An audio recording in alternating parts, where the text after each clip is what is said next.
السلام علیکم۔ آج میں آپ کو کسی کی زندگی پر بیتی ایک کہانی سناؤں گی جو آپ کی زندگی بدل سکتی ہے۔ تم نے کہا تھا میں جلد کوئی اچھی سی جاب کر لوں گا۔ شادی کو 1 سال ہونے کو ہے لیکن تم نے ابھی تک وہیں 20,000 کی نوکری کر رہے ہو۔ شان پیار سے بولا، یار جان کیا ہو گیا ہے؟ تم کو میں بہت تھکا ہوا آتا ہوں، سکون چاہتا ہوں۔ تم گھر آتے ہی میرے ساتھ جھگڑنے لگتی ہو۔ اچھا جاؤ میرے لیے پانی کا گلاس لے کر آؤ۔ سجل غصے سے دوسرے کمرے میں چلی گئی۔ میں پاگل ہو گئی تھی جو اس انسان سے شادی کی میں نے، محبت میں بھٹک گئی تھی میں، بہت بڑی غلطی ہو گئی مجھ سے۔ سجل بہت پریشان تھی، کیا کروں اب میں اس کے ساتھ نہیں رہنا چاہتی، لیکن اس سے جان کیسے چھڑاؤں؟ شان چینج کر کے بیڈ پر لیٹ گیا، وہ بہت تھک گیا تھا۔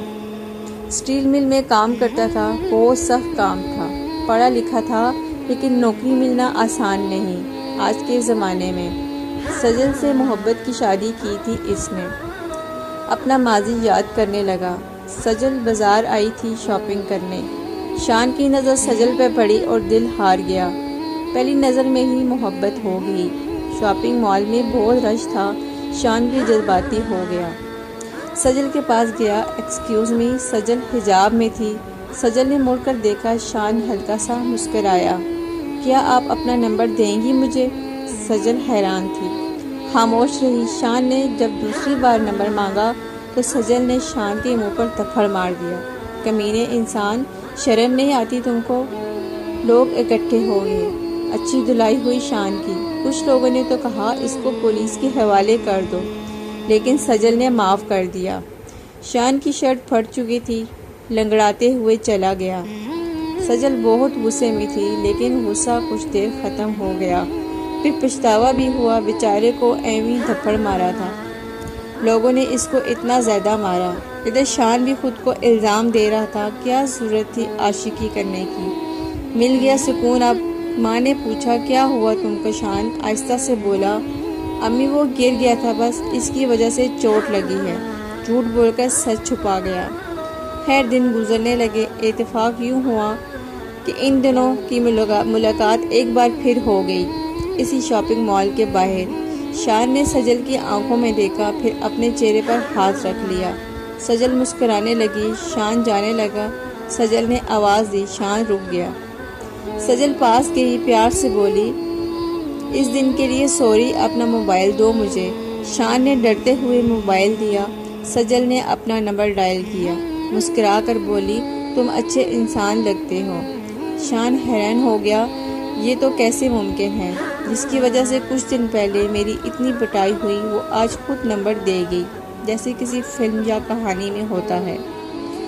خیر ان دونوں میں باتیں ہونے لگی، کبھی میسیجز کبھی کال، دونوں میں بے انتہا محبت ہو گئی۔ وہ دونوں اب ایک دوسرے کے ساتھ جینا چاہتے تھے۔ شان نے ایک دن کہا، سجل میری جان، تم اتنی خوبصورت ہو، گوری چٹی، میں کالا سا، میں غریب ہوں، تم امیر، تم اے سی کے بنا نہیں رہ سکتی، اور میرے گھر میں تو اے سی نہیں ہے۔ سجل پیار سے بولی، میری جان مجھے بس تمہاری محبت چاہیے، نہ کہ بڑا گھر، گاڑی یا اے سی۔ شان آہستہ سے بولا، لیکن میں تم کو وہ سب کچھ نہیں دے پاؤں گا جو کچھ تم کو اس گھر میں میسر ہے۔ ہاں کوشش کروں گا کہ کوئی اچھا جاب مل جائے، مجھے تو ہمارے حالات بدل جائیں گے۔ سجل نے ہاتھ تھاما، میرے شہزادے مجھے بس آپ چاہیے، آپ کے سوا کچھ بھی نہیں۔ شان نے سجل کے گھر ماں کو بھیجا رشتے کے لیے، لیکن ان لوگوں نے انکار کر دیا۔ سجل نے اپنی ماں سے بہت کہا لیکن ماں کا بس ایک ہی جواب تھا، سجل وہ غریب لوگ ہیں اور میں تم کو غربت میں مرتے ہوئے نہیں دیکھ سکتی، اور ویسے بھی لڑکی کی شکل دیکھی ہے، توبہ توبہ اتنا بدصورت۔ سجل روتے ہوئے بولی، امی رنگ کالا ہو یا گورا کیا فرق پڑتا ہے، بس انسان اچھا ہونا چاہیے، اور شان بہت اچھا لڑکا ہے، میں اس کے ساتھ خوش رہوں گی۔ ماں نے غصے سے کہا، بکواس نہ کرو، تمہارا رشتہ میں نے اپنی دوست کے بیٹے عدنان سے کر دیا ہے، امریکہ سے جیسے ہی وہ واپس آئے گا میں تمہاری شادی کر دوں گی اس سے، اب کوئی بات نہیں اس کے بارے میں۔ سجل نے غصے سے کہا، امی اگر میں گھر سے بھاگ جاؤں تو پھر آپ کیا کریں گی؟ باپ یہ باتیں سن رہا تھا۔ باپ نے بھی سوچا، آخر کب تک پابند کریں گے؟ سجل کو، اگر شان اچھا لڑکا ہے تو اس کی شادی کروا دیتا ہوں اسی سے۔ باپ نے فیصلہ کیا، ٹھیک ہے سجل بیٹی، ہم راضی ہیں شان سے شادی کروانے کے لیے۔ خیر ماں تو راضی نہ تھی۔ سجل اور شان کی شادی ہو گئی، دونوں بہت خوش تھے۔ سجل کی بڑی بہن کی شادی لندن والے کزن سے ہوئی۔ جب وہ ملنے آئے تو سجل کو دیکھ کر بولی، سجل بہت بڑی غلطی کر دی تم نے اس غریب سے شادی کر کے، یار کتنا کالا ہے، کیسے پسند کر لیا تم نے۔ سجل خاموش ہو گئی۔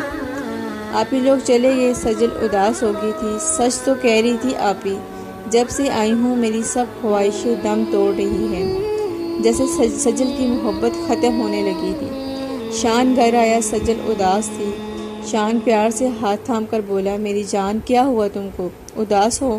سجل مسکرائی، ارے کچھ نہیں میری جان، بس ایسے ہی۔ سجل کو جیسے محسوس ہونے لگا تھا اس سے غلطی ہو گئی ہے شان سے شادی کر کے۔ سجل کھوئی کھوئی سی رہنے لگی۔ پھر سجل کو معلوم ہوا کہ وہ ماں بننے والی ہے۔ بڑی بہن نے کہا، سجل میری مانو تو طلاق لے لو اس انسان سے، ابھی بچہ پیدا کرنے کی کوئی ضرورت نہیں، ابارشن کروا لو۔ سجل کو بھی یہی بہتر لگا، ابارشن کروا دیا۔ شان کو اس بات کی خبر نہ تھی۔ دن گزرنے لگے، سجل کا لہجہ زہر آلود ہونے لگا۔ شان مسکرا کر سجل کا لہجہ برداشت کر جاتا۔ سجل شان سے کہتی، یار تم کتنے بدشکل ہو۔ شان مسکرانے لگتا ہے۔ پھر ایک دن شان کو پتہ چل گیا کہ سجل نے ابارشن کروایا ہے۔ دونوں میں بہت تلخ کلامی ہوئی اور بات یہاں تک پہنچی کہ سجل کی ماں پولیس لے کر آئی اور سجل کو ساتھ لے گئی اور طلاق لینے کا فیصلہ کر لیا۔ ادھر شان کی ماں بھی دنیا سے چل بسی۔ شان اکیلا بھائی تھا، نہ کوئی بہن نہ کوئی دوسرا بھائی، بات بہت پہلے فوت ہو گیا تھا۔ عدالت کی طرف سے نوٹس آ گیا شان کو۔ شان ٹوٹ گیا تھا۔ وہ بہت اچھا انسان تھا، بہت پیار کرتا تھا سجل سے، لیکن کالے رنگ اور غریبی سے ہار رہا تھا۔ ادھر سجل پھر حاملہ تھی، 3 ماہ کا حمل تھا۔ ماں نے کہا، ابارشن کروا دو، جان چھڑاؤ اس سے۔ کسی نہ کسی طرح شان کو پتہ چل گیا سجل ماں بننے والی ہے۔ شان اب بچے کو نہیں کھونا چاہتا تھا۔ دوسری عدالت میں گئے۔ شان نے بڑی عدالت میں سجل کے سامنے ہاتھ جوڑے۔ سجل، ہم سفر کوئی غریبی کے نام پہ چھوڑ جاتے ہیں کیا؟ سجل، میں ہاتھ جوڑتا ہوں، لوٹ آؤ گھر میں، تمہارے ساتھ جینا چاہتا ہوں۔ سجل نے منہ سا بنایا، بند کر یار یہ تماشا، طلاق کے پیپرز دستخط کر اور جان چھوڑ میری۔ شان نے سجل کی آنکھوں میں دیکھا۔ سجل، میں جانتا ہوں تم ماں بننے والی ہو میرے بچوں کو، اب کی بار قتل نہ کرنا۔ سجل حیران تھی کہ کیسے پتہ چلا اسے۔ شان نے جج کی جانب دیکھا، جج صاحب میں سجل کو طلاق دے دوں گا، لیکن میری ایک شرط ہے، سجل میرے بچے کو قتل نہیں کرے گی، بچے کی پیدائش کے بعد میں طلاق دے دوں گا۔ سجل کی آنکھوں میں دیکھ کر بولا، اس دنیا میں میرا جینے کا سہارا بس وہ بچہ ہے۔ جج نے فیصلہ سنایا، باپ کی اجازت کے بنا ابارشن نہیں کروایا جا سکتا، اس لیے سجل ابارشن نہیں کروا سکتی۔ بچے کی پیدائش کے بعد طلاق ہو جائے گی دونوں کو۔ بچے کی پیدائش کے بعد جب آپ دونوں چاہو آ کر دستخط کر سکتے ہو۔ شان نے کہا، سر میں ان پہ یقین نہیں کر سکتا، یہ میرے بچے کو قتل کر دیں گی ماں بیٹی، اس لیے بچے کی پیدائش تک سجل کو میرے ساتھ رہنے کی اجازت دیں۔ جج نے کہا، ٹھیک ہے، لیکن آپ ان کی سب ڈیمانڈز پوری کریں گے۔ سجل عدالت کے فیصلے پہ شان کے گھر چلی گئی۔ شان مسکرا کر سجل کی جانب دیکھنے لگا، اب آپ آرام سے بیٹھ جائیں، اب سے میں اپنے بچے کا خود خیال رکھوں گا۔ شان نے دوسرے دن کمرے میں اے سی لگوا دیا۔ سجل کی طرف دیکھ کر بولا، میرے بچے کو کوئی تکلیف نہیں ہونی چاہیے۔ صبح نماز کے وقت اٹھا، جوس بنایا، سجل کو پلایا، اٹھو جوس ہی پی لو۔ سجل نے انکار کیا، مجھے نہیں پینا۔ شان مسکرایا، آپ کو نہیں پلا رہا، اپنے بچے کو پلا رہا ہوں۔ رات 11 بج رہے تھے۔ سجل فون پہ کسی سے بات کر رہی تھی۔ شان نے موبائل لیا، سو جاؤ، میرے بچے کی صحت کے لیے اچھا نہیں۔ سجل کو بہت غصہ آیا۔ شان ہر طرح کا فروٹ لے کر آیا، اپنے ہاتھ سے کاٹ کر کھلاتا۔ ایک دن کھانا بنا رہا تھا، ہاتھ کافی جل گیا۔ سجل نے دیکھا، آگے بڑھی۔ شان نے روک دیا، سجل نہیں، اب ہم میں وہ رشتہ نہیں رہا، اب میرا درد صرف میرا ہے۔ سجل خاموش ہو گئی۔ شان پاس آیا، سجل صرف 10 دن کی بات ہے، اب برداشت کر لو مجھے، پھر تم اپنی راہ میں اپنی راستے۔ سجل خاموش تھی۔ شان رات کو سو رہا تھا۔ سجل نے دیکھا جیسے بہت تھک کر شان کے چہرے پہ ہو۔ کتنا خیال رکھتا ہے میرا، دن رات کام کرتا ہے، مجھے تھوڑی سی تکلیف ہو تڑپنے لگتا ہے۔